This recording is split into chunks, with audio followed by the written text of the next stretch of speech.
Welcome to this quick Git and GitHub crash course. In this video, we're going to dive into some basic commands that will help you get started with version control using Git and GitHub. First things first, what is Git? Git is a distributed version control system, which means it tracks changes to your code over time, so you can easily revert back to previous versions if something goes wrong.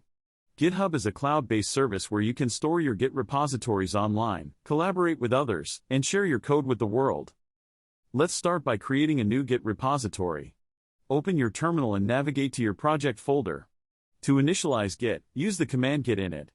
This creates a hidden Git folder in your directory, turning it into a Git repository.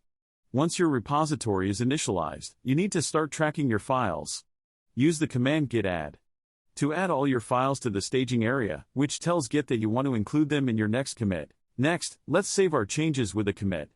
The commit command in Git is like taking a snapshot of your project at that moment. To commit your changes, use git commit m your commit message here. The M flag allows you to add a message that explains what changes you made.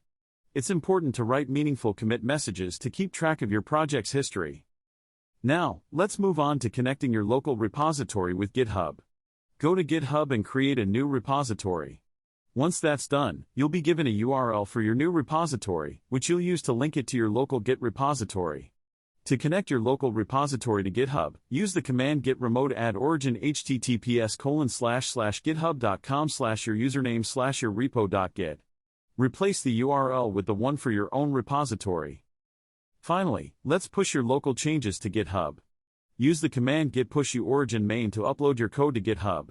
The U flag tells Git to remember the remote repository, so the next time you push, you can simply use git push without specifying the remote. If this is your first push, Git may ask for your GitHub credentials to authenticate. And that's it. You've successfully initialized a Git repository, committed your changes, connected to GitHub, and pushed your code online. Now, you can start collaborating with others, share your work, and keep your code safe in the cloud. Git and GitHub are powerful tools, and mastering them will make your coding workflow much smoother and more efficient. Happy coding!